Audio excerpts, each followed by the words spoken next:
my normal mechanism was to control everything in my environment, and the ayahuasca stripped that away. So yeah, it was very, very troubling to me, and it created anxiety in my system. Mm. What we do in somatic experiencing is we go layers deeper and start to learn the language of the nervous system, because the nervous system doesn't speak in vocabulary like we do. It speaks in sensation. When we're doing it somatically, it's different than cognitively in therapy sessions, where you're actually building empowerment and regulation and stepping into your adult self. And when you're seated in that place, you're able to show up for yourself in a way that you can't get to necessarily cognitively through talk therapy. Not to say that there's anything wrong with talk therapy, but you're missing something if you're not working with the somatic, the soma, the body. Every part of our existence, every part of our lives is ruled by our nervous system. And in today's episode, in today's conversation with Jalena, we have discussed everything to do with nervous system regulation and somatic experiencing. She is the walking, talking, living what you preach embodiment of the work that she's doing.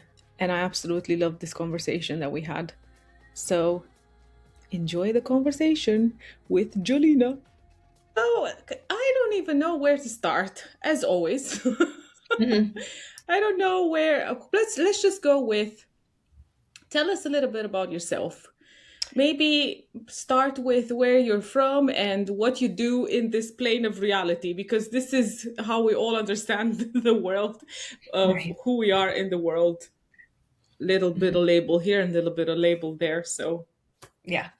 floor is yours. Well, my name is Jalena, and I am a somatic experiencing practitioner, nationally board certified health and wellness coach, and mindfulness and meditation teacher. So I've been in the health and wellness space for over, I always want to say 15 years, but it's more like 20 now. So that's how Oh, time wow. passes, right? Mm-hmm. Most of the work that I do right now is online. I'm located physically in California, but most of my clients are seen online. And I do most of my work these days around nervous system regulation, nervous system expansion. And then I'm also an assistant in somatic experiencing programs where I'm helping new students go through the 3 year learning program to become somatic experiencing practitioners. Oh my God! Wow, there's a lot. That's a lot. So this is your everyday life. This is what you do day in day out. Day in, day out, other than taking care of my 3 dogs, that is basically, this is my life. Mm-hmm. How did you get into this? What path did you take that brought you to this moment? Oh gosh, I mean, there's been so much, but I got into the health and wellness space because my mom died of cancer when I was 21. Mm-hmm. And that really confused me because she didn't seem like she was that unhealthy. And so that started this journey into taking really good care of myself. Became a personal trainer, was teaching group fitness classes. I was always eating healthy, whole foods, cooking at home. And then in 2016, I was diagnosed with Hashimoto's Oh hypothyroid. wow. Mm. And I'm like, what the heck is happening? Because I'm doing all the things right. I'm taking such good care of myself. And that's started to lead me into more of the trauma work, subconscious programming. I delved much deeper into meditation at that point. I spent a month in Nepal at a Buddhist monastery. I took meditation trainings. I was an avid meditator, and still things were shifting a little bit, but not to the degree. It still felt like something was stuck. Mm. And so that led me to doing an ayahuasca journey in Costa Rica. And that just blew the top off everything. I always say I went into the jungle one person, and that person, part of that person died and never came out. And so I really went into kind of a panic mode, if I'm being honest with you, having to navigate this new way that my body and psyche was really kind of forcing me to live in the world. I couldn't go back to business as usual. Mm-hmm. Mm-hmm. That's what led me to somatic experiencing and doing a lot of the somatics. The type of work I do now, that plant medicine journey was the catalyst to what I'm doing today. Mm-hmm. Yeah. Can you share a little bit about your ayahuasca experience? If it's because it's and then I want you to dive into the somatic practice, like explain a little bit about that. But first, I'm so curious about your ayahuasca. Yeah. So, I was pretty naive going into it. I'm just like, I'm just going to go do this and it's going to be great. And everyone's like, are you afraid? I'm like, no, I'm fine. What's to be Oh afraid God. of? Um, and I had a very challenging first. So there's three journeys, 3 nights in a row. And the first night I was kind of thrust back into feeling like I did when I was 6 years old. So kind of like transported me back to this moment in time where I was terrified, but I couldn't go to my parents because my dad had told me, you can't keep coming into our room at night and sleeping. You have to stay in your own room because you're getting Mm, too big to do that. I remember the fear in that 6 year old girl's body.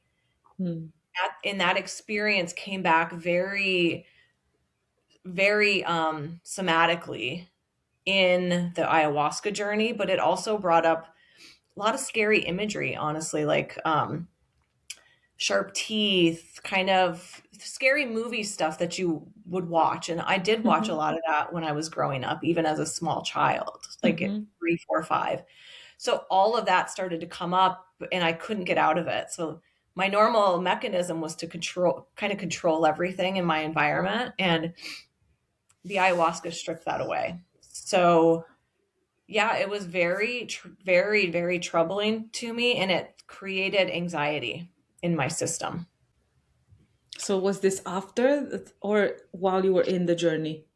While I was in the journey, the anxiety and panic was there and I Mm-hmm. couldn't get it to go away. So it was a very overwhelming experience for my nervous system.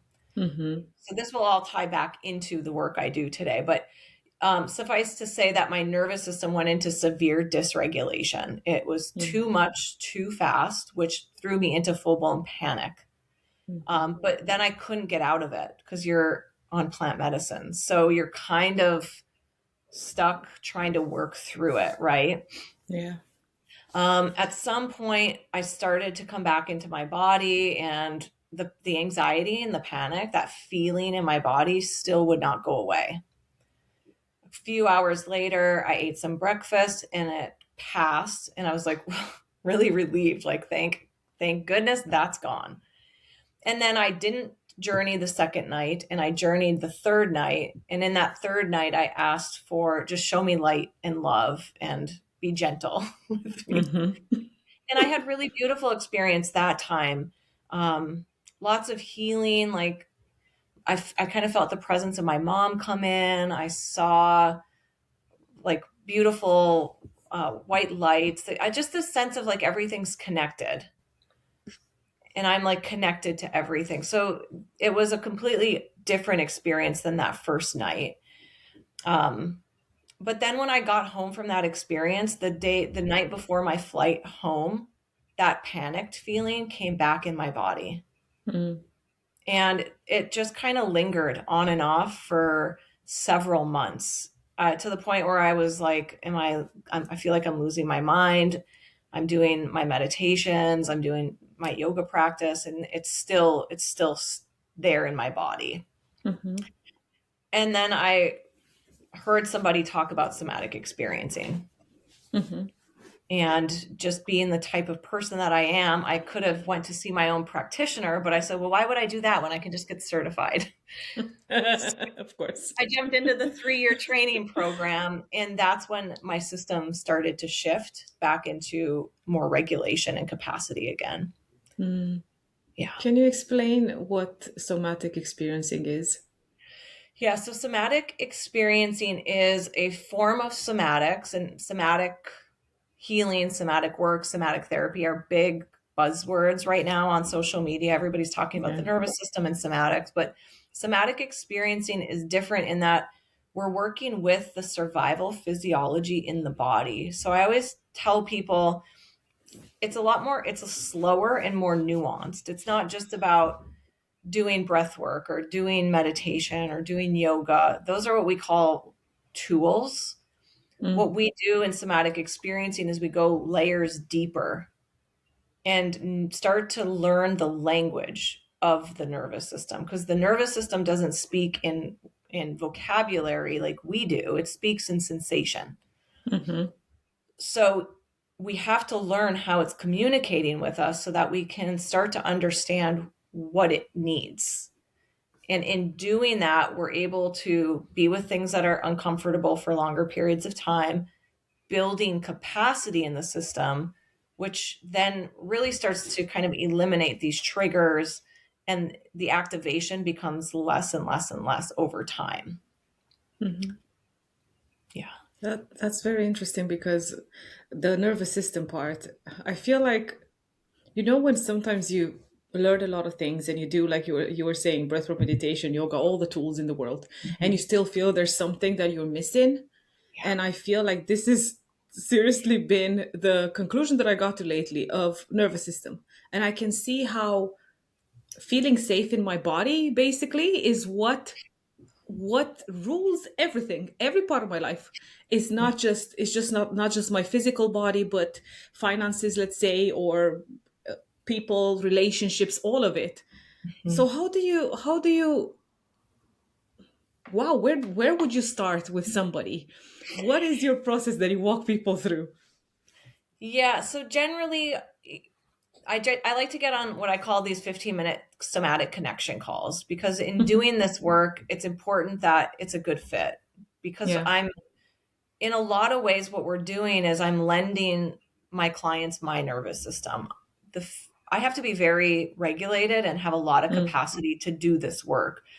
So I've done so much work on myself over the years to get to a place where I can actually hold what they're bringing, because people are bringing their traumas, they're bringing their triggers, they're coming in very oftentimes emotional dysregulation. And this isn't like a therapy session where I'm cognitively helping them understand their trauma, but we're going back into the body. mm, So we do these somatic connection calls, make sure it's a good fit, and then people either jump into a group container or a one-on-one. And I'm really helping guide them into their own nervous system so that they can start to understand, what does it feel like when I'm in fight flight? What does it feel like when I'm in freeze or dorsal shutdown? What does it feel like when I'm regulated? mm, What does it feel like to move towards something that doesn't feel very good, but it's part of who I want to become? Because when mhm, you're going towards something that you've never done, you really want it, but it's scary. mhm, And your whole body's like, I don't know if that's safe. I don't know. Like, should we do that? And it holds a lot of us back, because if we can't be with that uncomfortable feeling, we end up stuck in these patterns of, as business owners, small business owners, we might go to post something on social media, but then this discomfort in our body says, don't do it. People are going to say something bad about you. And so we don't do it, mm, holding us back. Public mhm, speaking, if you want to be on bigger stages, talking and giving lectures, you might have this really deep ingrained fear for public speaking, and you can't get yourself past that really uncomfortable anxiety that comes up. So we do these, like, we call them self-sabotaging, but they're actually self-protection mhm. patterns Yeah, that we fall into. But that's where yeah. that feeling of like something's not right, something's stuck. I'm doing the same thing over and over again. I'm doing all the talk therapy, reading all the self-help books, doing all the yoga and meditation, and I'm still back to where I started, and I can't actually get where I know I want to go. So, does this involve self-soothing at all, or can you give me an example, let's say, of somebody that's coming to you and they have a specific issue? I don't know, maybe you can think of some, and would you walk them through? Yeah, well, anxiety is one of my favorite things to work with, just because after that ayahuasca experience, You're an I expert. I experienced it, and it's a very, very, very uncomfortable feeling to have Hmm. anxiety or panic. Um, and normally what happens is when we feel that way, we immediately want to get away from it. How do I change it? How do I get rid of it? This is bad. It's got to go. What's wrong with me? So then the stories start to get involved. And the stories create more panic in the body, and then the panic creates more story, and it becomes this feedback loop. So when somebody comes to me with anxiety, we're not necessarily trying to get rid of it in the beginning. That's the outcome. That's what happens. But instead of breathing and doing long exhales and trying to change the physiology in the moment, what we're trying to do is understand what the system actually needs, not forcing it to do something. Mm. So that may look like noticing other parts of your body that feel less panicked. So they might feel a lot of anxiety in the chest. This is usually where it shows up. What's it like in your feet? Mm. And then they'll notice their feet, and usually there's not panic in the feet. So that's one way to work with it. And again, it's nuanced because every system is different and needs something different based on its upbringing, programming, life experiences. Another person might need to move that energy through in some way, but we're not forcing it, right? We would sit and we'd say, what would the body want to do next if it could do anything? Mhm. So when we slow it down, we allow the nervous system to kind of tell us what it needs. And then after we do something, it could just be like squeezing the hands like this, for example, noticing the fists and then releasing. And then we would pause and see what's changed, what's different. This allows the system time to reorganize itself. So if we're sorry, if we're coming in and we're just doing breath work and we're just like these long like exhales is what a lot of people talk about with anxiety. It can work in the moment, but you'll find yourself right back in the anxiety with the next trigger because Mhm. you're not actually allowing the system to complete that response. You're managing your activation. Mhm.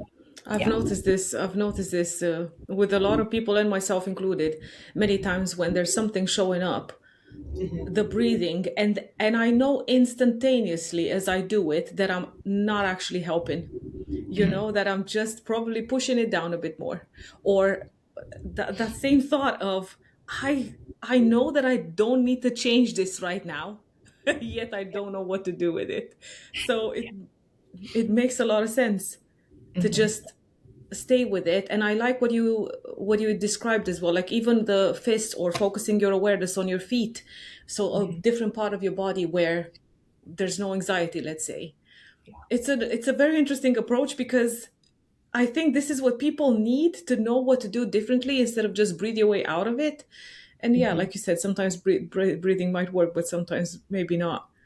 So go Yeah. on. Well, I was going to say the tools like the breath work, the meditation, the dance, the movement, it's not that it's not helpful. Mm-hmm. The tools can be helpful, but understanding that the tools are ways of managing activation, not a way of completing it in the system. If you Mm-hmm. don't complete it, you'll do the breath work, you'll become a little bit more regulated in the moment, but you'll be re-triggered and it just keeps cycling through. As opposed to the work that I do with clients, they'll come in with crippling anxiety and within a couple months they come to a call and I'll ask them how the anxiety is and they're like I haven't had it. Like I forgot Mm. that that was even something I used to deal with Mm. because we're completing the activation and telling the system we're actually safe now. That's not that thing is no longer a threat. Yeah. It's. I was gonna ask, like, what does the completion look like? And I imagine it's just the exercises, just the sitting in or feeling into whatever's coming up. Well, what we do is that in every session we'll work at that, and then their anxiety between sessions starts to lessen a little bit, or they Mm-hmm. get more comfortable being with it. And the thing Mm-hmm. about anxiety is it only really has power if you're afraid of it. As soon as Mm. you're just like, there's that weird sensation in my body again. Is it going to kill me? No. Can I be with it? Now, with for most people, it's too much to be with, which is why when they start doing this type of work, it's really important to have somebody who's trained like myself or another somatic experiencing practitioner, because I'm watching your nervous system when we're working together. I'm watching like heart rate through the the vein in your neck. I'm watching flushing. So I'm watching for activation, deactivation. Mm, That allows me to bring you close to the tipping point, but then bring you back down into more regulation. And it's doing this activation, deactivation cycles in small, titrated ways that tells your system it's actually okay. It's actually okay to go there because then I can come right back into my regulated place. And the more you do that, the more your system naturally starts to move towards the activation, but then it brings itself into deactivation. And you can just think about activation and deactivation cycles as like I'm being triggered and I feel anxious, and I'm less triggered and I'm feeling less anxious. It's like mhm. dysregulation, regulation, dysregulation, regulation. So do Yeah. you, I think the word, I can't think of another word except provoke. Do you provoke these on the sessions with the people, or do you just talk about and then see what comes up? Because I'm trying to figure out, like, when once people go and they're not on a call with you, let's say, Yeah. and they're in their day-to-day life, how do they apply these things when they don't Yes. have the container there, to hold space? I have found that it in the one-on-one coaching that I offer for people, as well as in the group, but especially with the one-on-one, people have access to messaging with me between sessions, Mm-hmm. because then when things come up, they can message me in real time.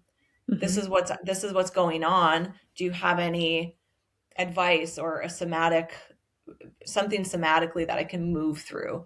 So Mm-hmm. I find that to be very helpful, because even in my experience, I didn't have that. And so I would do a session and then things would be coming up and I would have to wait until my next session to talk to my practitioner. Mm-hmm. We actually can do so much work just in messaging, in voice notes back and forth.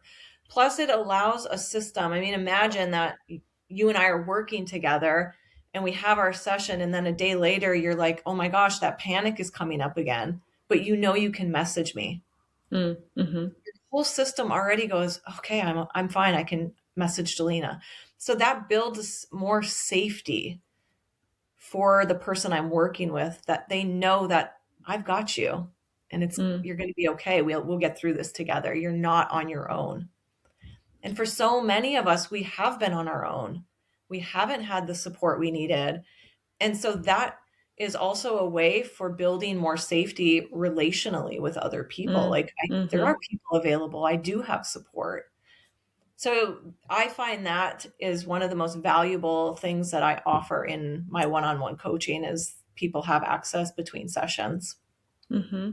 I was having this thought as you were describing the ease of reach, let's say. In my Mhm. head, I had the question of, does this create dependency on you, let's say?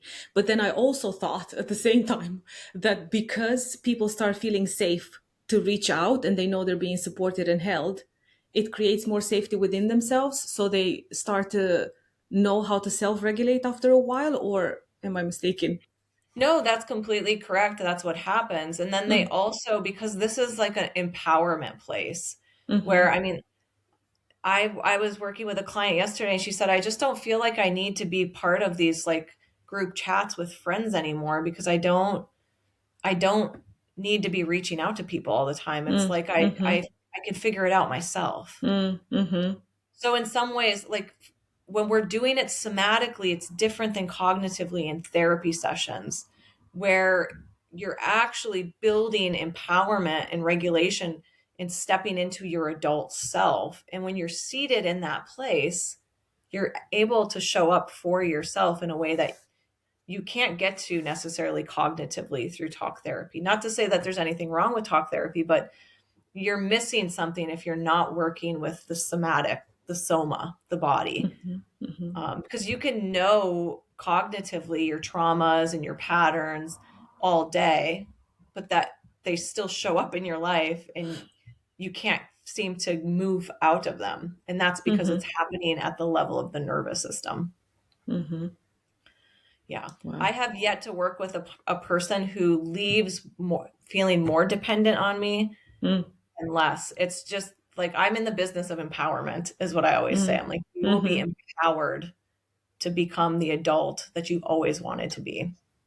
I love that. So you become, so you can self-parent, basically after a while, you know how to deal with your inner child. Because I believe that's what's showing up, right? In all those moments where anxiety shows up, let's say, or fear or panic, it's the little person, little being inside of us that's like, I need attention, alarm Yeah. bells Yeah. coming up. Okay, you've been doing this, you said, for about 20 years now. Do you feel like it's branching out in any kind of way, or have you also, because I know I think I'm thinking of myself, I relate everything through myself because I'm a human, I guess. And in my head it's like, okay, do you ever feel like you need to grow or expand in other kind of directions? Do you do extra training, let's say, for Mm. yourself into being able to be a better practitioner, I guess? Yeah, I mean 100%. My number one character trait on one of those silly, you have all those tests that you can do, but it's love of learning. I love consuming information and then applying it. So when it Mm, comes to this work, this somatic work and the inner child stuff and attachment bonds and attachment wounds, I'm like insatiable. I have to, I want to keep taking courses, refining my skill set so that I can be a better practitioner for my clients because people come to you and they're desperate because they've tried things and they've been through years or decades of hundreds and sometimes hundreds of thousands of dollars later and they yeah, still feel like they're stuck somewhere. yeah. And I hate to see people suffering. I just can't stand the suffering. And coming from a Buddhist and mindfulness and a meditation path as well, I incorporate a lot of that into the work I do around building awareness, noticing thoughts without being pulled into them, Mm, like mm-hmm, more of that witnessing type mm-hmm, of existence, right, with your thoughts. And so I incorporate a lot of that, but I find that the more I'm educating and doing this work, embodying it myself, the better I can be for the people I'm working with. And I find mm-hmm. it fascinating. Like I could sit and learn and read all day long. It's something that I love. And I also think when you're doing this kind of work, it matters to be in relation with clients too, because it's like if you wouldn't want to hire a surgeon who went to school and read all the books but never actually operated on somebody. You'd be like, can I have the person with 20 years experience, please? Because I think they're gonna know what they're Do doing. better. Yeah. It makes sense. Yeah. Yeah. Yeah. So I look at it that way too. Like the more hands-on training I get, the better I'm just better at what I do. Yeah. Yeah. And Mhm. I guess this comes across because I don't know, wherever you go and wherever you see people, whether it's on YouTube or if you take any courses or anything, you can kind of tell, or at least I can kind of tell. I don't know if everybody else does, who embodies and who doesn't Yeah. the teachings that they bring forth. Mhm. So I guess if, especially in this case where people go to have their nervous system supported, they need to feel safe with the person that's in front of them. Because if that safety is not there, well, that's where it all starts, Yeah, I basically. agree. And there's so much smoke and mirrors in the coaching industry and online. And I've worked with practitioners who say that they're nervous system experts, but they are some of the most dysregulated people I've ever met. Oh wow. When it comes to this work, finding somebody who is doing that work personally is so, so important. And Mm. in somatic experiencing, we are in that 3 year training, we're required to have our own personal sessions for that reason. Because you can't hold that space for your clients if your own shit is getting in the way, right? Yeah. Yes. Yes, I know. I know because you have mirrors. People are in front of you and Mhm. they might bring something. Oh, you remind me so much of, I don't know, my dad or my mom or my sister or whatever. And then you can't see them objectively, right? It just becomes a subjective thing. Very interesting. Mhm. You mentioned you went to Nepal. Mhm. I don't know why this just sprung in my head. And you mentioned also Buddhism. Are you following the path of Buddhism or? I'm not, I haven't taken the precepts. I don't go that deep into it, Mm, but in our household, we practice nonviolence as much as possible, like rescuing bugs and putting him outside. And oh, he's just confused. How'd you get in here? You're very confused. Let's save you.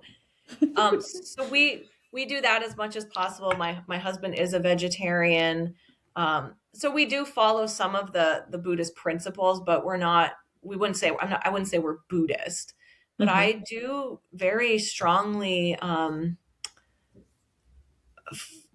am pulled towards the path of the Bodhisattva. I don't know why, but from the minute I heard the stories and the teachings of the Bodhisattva, it just really resonates with me.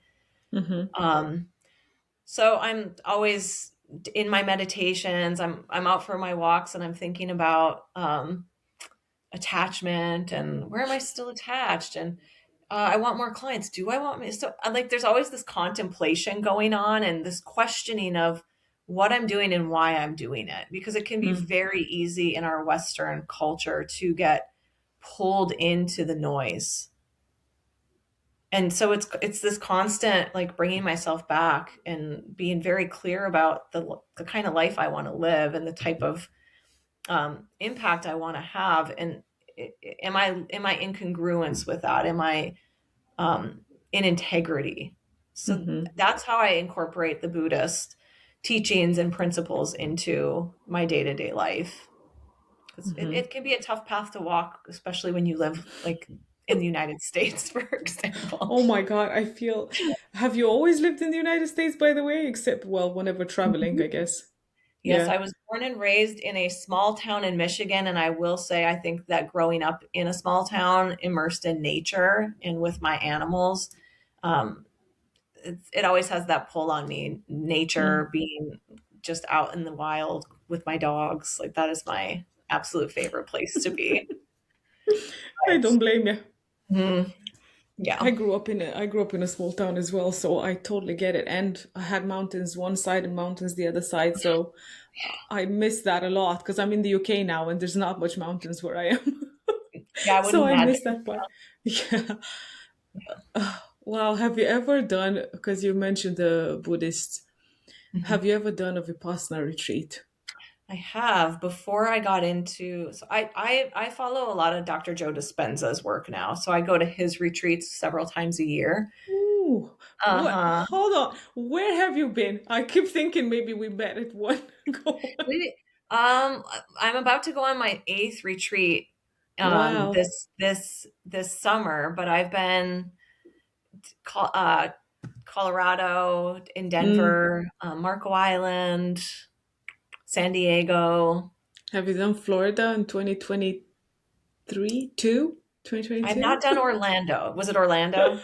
Yeah, and Yeah, because no. I went to that one, and then the same year I went to the London one, so that was a bit of a crazy two. That's the only two that I've done. But what's that like? The What Dr. is it Joe. like? Yeah, what's it like Oh, for I you? mean, before I discovered Dr. Joe's work, see, I had read his books, but I never got into his meditation style because I come from a Vipassana background. Mm, And so I would mm-hmm, hear his stuff and I'm like, what the heck is this? This is mm, weird. mm, This is too weird. So I would read his books. I think I've read Breaking the Habit of Being Yourself probably 6 times. And that mm. was before I even got into his work and going to his retreats. Um, I love Vipassana and I love a silent retreat. And I think it lands differently than a Dr. Joe retreat. 100%. How many And I think Vipassana? it's, Sorry, oh, go ahead. how many Vipassana retreats have you done? Because you said the Joe Dispenza one, and I'm kind of. Yeah, I did my month in Nepal. I've done Is that Spirit a Rock whole is, month in silence, by the way? No, silence started at lunch. So you could talk from breakfast to lunch and then it was silent. And then there was also fasting involved. So it was more of that traditional Mm, style. I do have my heart set on like a 10 or 20-day silent retreat because I there's really you gain so much mm, in a mm-hmm. silent retreat. And people who've never been to one but go to Joe Dispenza, it lands differently when you can sit in Vipassana. It totally does. It's a completely different experience Yeah. altogether because Yeah. I don't know what it's like for you or how you've experienced it, because I've been to both. I've done both. But the Vipassana retreat felt the exact opposite of the Joe Dispenza, as in it puts you into your body. I feel like the Joe Dispenza ones push you out, like you're out and way and wow, experiencing all this Mhm. stuff, even though there is a lot of body work as well involved. But the Vipassana retreat forces you back into your body and so much being with yourself, and you can't run away from it Yeah. because you can't talk and you Mhm. can't speak with anybody, you can't share anything. So, Yeah. I think that the two types they attract a different crowd for sure. mm, mm-hmm, I've met some really amazing people through the Dr. Joe Dispenza's work. I've also met what seems like a lot of spiritual performing in that mm, community, more so than I see in a silent Vipassana. I mean, you going into a silent Vipassana retreat, that's some serious stuff, right? Like you're gonna sit there on your meditation cushion and don't move, mm, just be with mm-hmm, what's arising. I just find that Dr. Joe's work is really beautiful. And I know he comes from a meditation and a yoga background. So I know he practices what he preaches and he got to that from putting in that time and that work. I just think that it attracts sometimes like this spiritual bypassing. mm-hmm.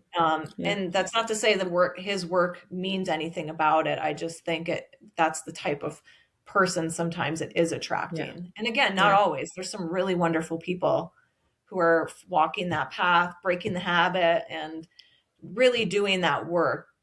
Um, but I think it takes time to get to a place where you're able to sit in Vipassana silently with no music, no guiding, and you're just going into that expanded space on your own. Mm-hmm. Yeah. It does because there is no running away. There is no No. breaks. I mean, you do have breaks, but there is no breaks to talk to other people. There is Mhm. no breaks to get on your phone or to. You're literally forced to be with yourself and your Yeah, I thoughts. mean, I don't know about the ones you've been to, but there's no reading, there's no writing. Yeah, yeah. Walking meditation, I always tell people, I'm like, it's like zombies walking around. You're so slow. It's not like people waving their hands like Yes. this, like at Dr. Joe. It's like very, "Bleh," and it's just it's so different. Mm-hmm. But See, I I haven't. think it's beneficial. Everybody who's a meditator should do a Vipassana Yeah, retreat. I haven't. See, I haven't done the walking meditation in Vipassana. I didn't know that was a thing. Mhm. The only thing that I did was the sitting down and Yeah, disconnection from the world completely. yeah. Wow. What else have you done in your life? What other experiences have you had? Oh, just like personally, my husband and I Yeah. went skydiving, so I've always been a bit of a discoverer or an adventurer. So some of my favorite things to do are like we go on trips where we hike volcanoes, and Oh, like I wow. said, we met skydiving. Yeah, mountain biking, snowboarding, anything outside is really my jam. That is like my Mm, favorite place to be. And I'm like, so I'm real. You can see I don't wear a lot of makeup most of the time anymore. Just like, I don't know. I'm just living from that really embodied and grounded place and not really performing for anybody or anything anymore. which is the best way to be, I Yeah. believe. Especially because we kind of touch on the part of whatever's on social media. You can't believe how much what's on social media because people can Mhm. portray this amazing lives and lifestyles that they live, and behind closed doors, not there at all. And we all have those. I guess we all have our own little demons and our own little Mhm. things to work through. And I'm sure even you have your moments. Yeah, you could ask my partner. He'd tell you. How long have you guys been married for? 14 years. Oh wow, Mhm. congratulations. I He's Go ahead. I imagine that's a journey in itself as well. Yeah, marriage is an interesting container because there's so much opportunity for growth. And what I've found through doing so much of this work is that a lot of times we want the other person to change. If they would just change, everything would be okay. Oh And yeah. then it's more about, like, I worked with a coach one time and she said two drowning people can't save themselves. You have to swim to shore and then throw the other person a life raft. Mm-hmm. Um, and I've really kind of taken that to heart. So every time I'm activated or triggered, because in relationship it will happen the most, Of especially in course. romantic partnerships. That's where all of that childhood stuff comes up. Yeah. Yeah. But what this work has really allowed me to do is to step back and witness what's happening without reacting right away. Mm-hmm.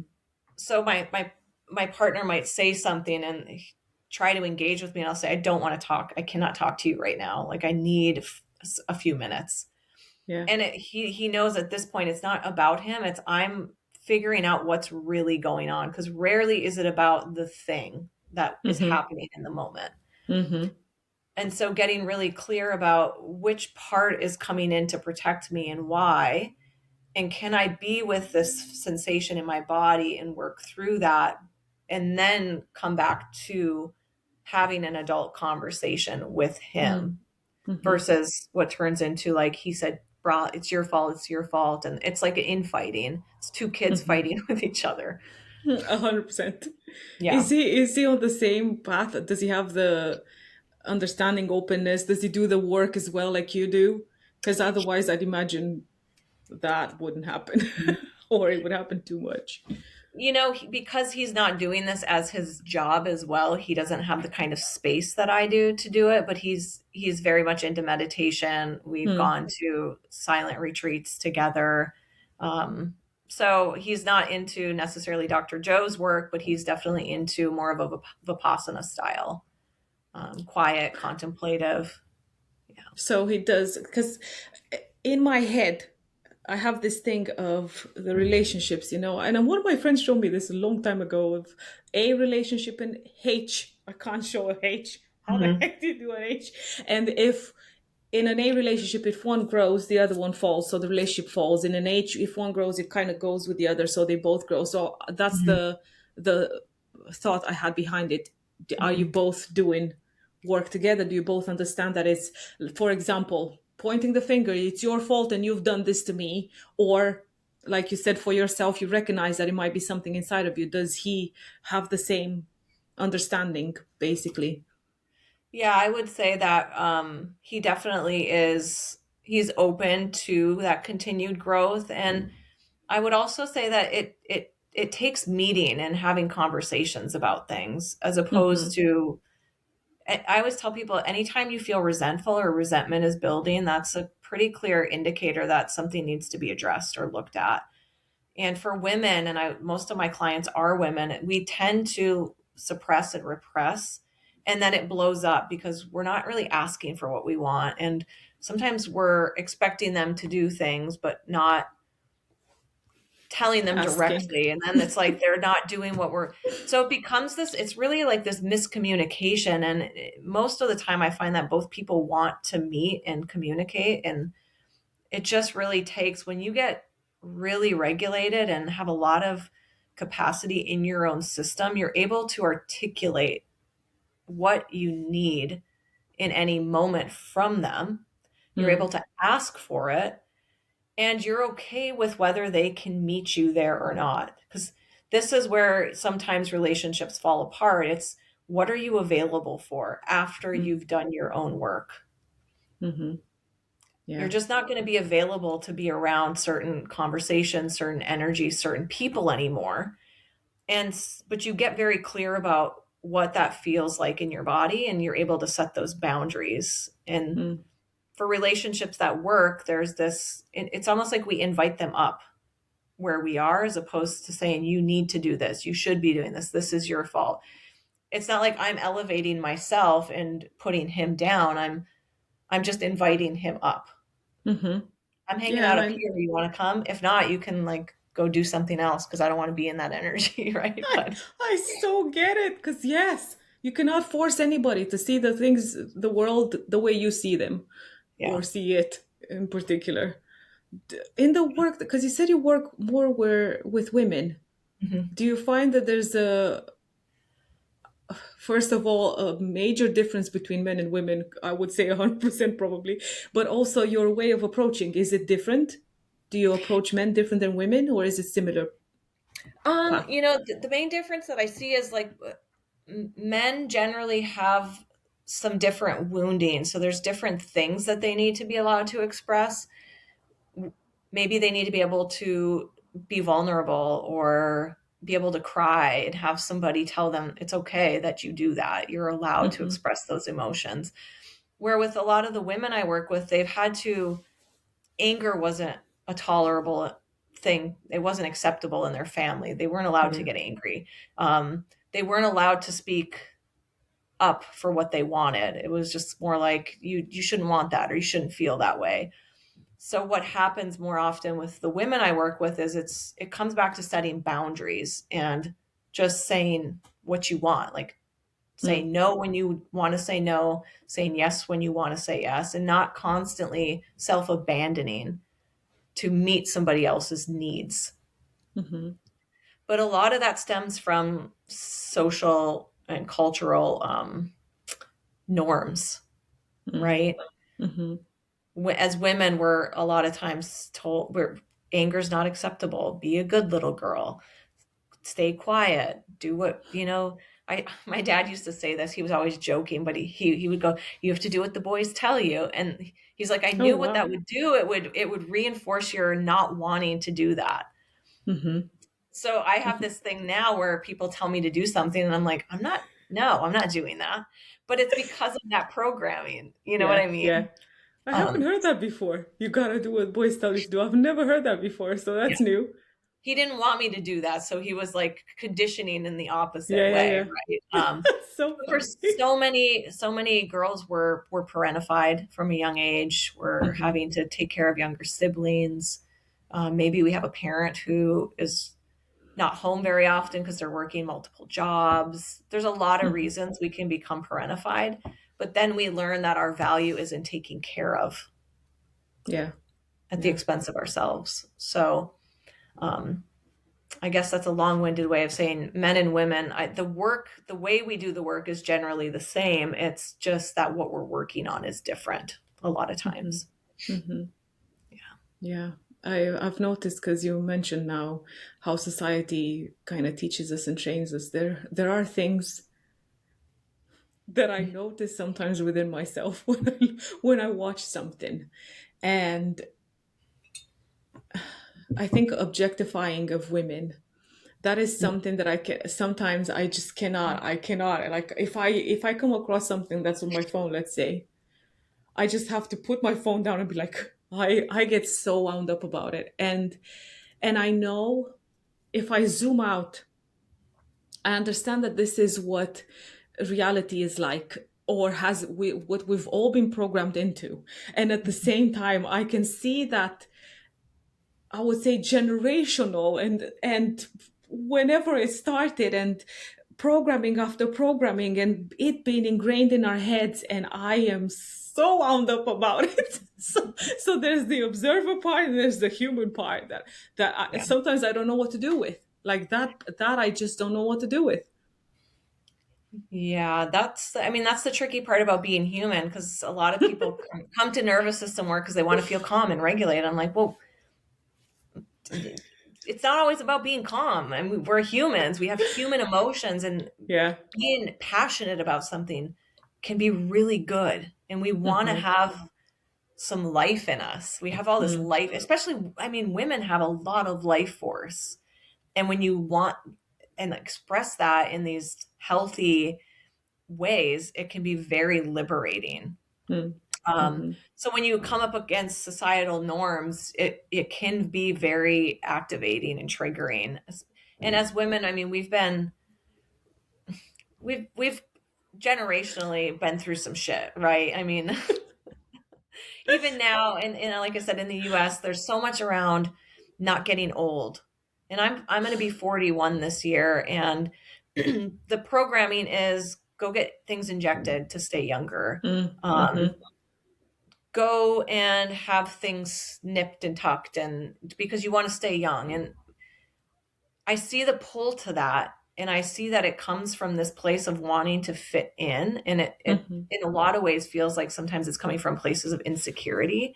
Mm-hmm. um, but I can see the pull towards it. I can feel the pull on me towards it as I'm getting into my 40s now.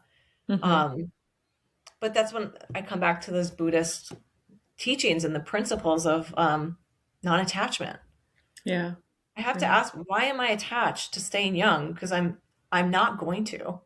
Doesn't matter how much shit I put into my face. I'm going to age. Like, Yeah. Yeah. am I less That's valuable if I just do that naturally? It's so interesting that you're using these words. Like, honestly, last night I was trying to go to sleep and I had in my head the voice of one of my guests on the podcast, actually. And he said that observing society, right? Men are more attracted to younger women, whether because of fertility and they want to procreate, or just because the looks, or because of whatever reasons, conscious, subconscious. And then women are attracted to more older guys because protection, whatever. But then I can't even remember exactly what he said, but I remember thinking, where does that leave me, right? Because same, I'm 40. I've literally turned 40 this year. And Mhm. in my head, I'm like, okay, well, obviously older men want younger women. And because I'm where I am right now, I would probably look at older men than me, but the older men want the younger women. So what the heck do I do? There was that part of what do I do? Because I'm single. So I'm like, where do I fit? And the same thought of my value. Does my value lie in my age? Does my value lie in the way I look? Does my value lie in the stuff that I put into my body and in how I present myself to people? Because I believe that not. I don't believe that I need to look a certain way, behave a certain way, have a certain amount of money, let's say in my bank account, or a certain house or car, whatever. But in particular, as a woman, have my body look a certain way and inject stuff in my face. And just like you were saying, what is the attachment to? But Mhm. then where is my value? That I was like trying to go to sleep and like, where do I fit in? What do I do? It's such Yeah. a just inquiry that sometimes comes up. Yeah. No, and I think it's an important inquiry to have, because that's where we start to really question these societal norms. And as women, we're the ones really, in a lot of ways, bringing it upon ourselves, because we're allowing it to, Mm, we're succumbing to it, right? mm-hmm, And I just imagine this world sometimes where women just all band together and we're like, we're not mm, doing any of that anymore. mm, I know we all like to look good, but I really don't see a lot of women who actually like wearing high heels and tight clothes all the time. I mean, I think a lot of us would just want to be kind of free and barefoot, yeah. not like people can't go to those things, but I think a lot of times we're doing it as a performance in a way, Mm, mm-hmm, because we know and we've been conditioned to know that there's some benefit to us but from doing it, mm-hmm. Yeah, you know. unfortunately. Yeah, when I was still in the business world, I wore heels and put makeup on and wore a jacket, because I knew as a young woman, if I wanted to be taken seriously, I had to present myself a certain way. But Mm-hmm. it was a mask I was wearing to be seen in that world in the way that I wanted to be seen. Yeah. But it really wasn't authentic or what I wanted, Mm-hmm. you know? Yeah. Yeah. I So, I I catch myself many times with that thought. I believe high heels probably not. I've never been the person to wear high heels that much, barely ever in my life. And even now for about a year now, probably it's coming closer to a year, I've been wearing barefoot shoes. I don't even I don't even care where and what. And I've noticed if I try to put my feet in other shoes, my feet are like, "What are you doing?" I just love them and the Yeah. freedom that it brings. And I don't it's not like no judgment either way. It's really more about the questioning of what you're doing and why you're doing it and Yeah. having awareness around what's driving it. I Mm-hmm. have plenty of friends who like to get really dressed up and they like sparkly things and that they feel good doing that, right? Mm-hmm. And I love that for them.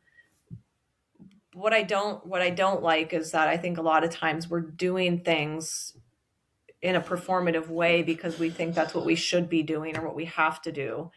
Mm-hmm. And that's where that non-attachment and that really questioning what you're doing and why you're doing it matters. It's like even with making money, I work with people all the time who are like, I want to make this amount. And I'm like, tell me why. They don't know. It's just like, oh, I don't know. I just have that number in my head. Mm-hmm. Okay. But you're killing yourself and you're miserable in your life to make X amount of money, but you don't even know why you want that money. Like, what are you going to Yeah. do when you get there? Yeah.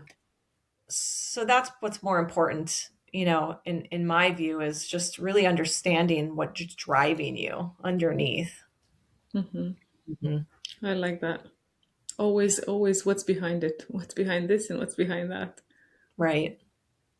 Because now we got to this point. If people want to talk to you, work with you, where can they find you? So I'm on all the social media platforms, Instagram and Facebook, just at Jalena T. And my website is jalenat.com. They can find me there. I'm in the process of creating like some free stuff for folks to try to make this work more accessible for everybody. Because Mm-hmm. as one person, I only see 8 one-on-one clients at a time. So Yeah. uh, that roster is pretty limited. People can come into a group program, which they're still going to get so much value in that because I do a lot of education around the nervous system as well as hot seat coaching with their nervous system. The difference between that and one on one is obviously one on one, you get longer sessions, you Deeper. get access in messaging. Um, so I'm like with your nervous system a lot more in depth. Mm-hmm. But yeah, right now those are the best ways to find me, and I keep it simple. I really do. That is the way I live. That's your Mhm. motto in life. Keep it simple. Keep it simple. I'm not trying to work 60 hours a week to make, 6 figures. It's not I mean, you work with my nervous thing. system, so it makes a lot of sense. You don't want to fry up your nervous system. Yeah. I love that. Is there anything that you would like to share that you feel like whoever's watching this would benefit from hearing? Yeah, I just want to tell everybody that whatever they're going through, it makes sense from a nervous system perspective. So you're not broken. There's nothing wrong with you. And I have found personally and with the clients I've worked with that when you can stop feeling like there's something wrong with you and you are worthy just as you are, not when you change something about yourself, not when you are making more money, but like right here, right now, you are worthy. And that's just really important for people to understand, Mm-hmm. especially in this world of be something different, do more, make more, have a bigger house. It's it's just taking a step back and really appreciating this gift of life, you Mm-hmm. know. Mm-hmm. Thank you. Thank you Yeah, for thank that. you. Well, I really Thank enjoyed you. this, Phoenix. Yeah, me too. Thank you very much for accepting my invitation Mhm. to be here. Yeah, It's been great. I really enjoy this. same. I Yeah, really enjoy this. So thank you. thank you. You made it to the end of the episode. Oh my God, congratulations. Also, thank you very much for listening and watching. And if you took anything out of this, make sure to like and subscribe. I'm doing that thing that everybody does. If you have any comments, put them down in the comments. If you have any ideas that crossed your mind when you were watching this, I would be more than happy to read through those. So, in the meantime, thanks for watching. See you next week.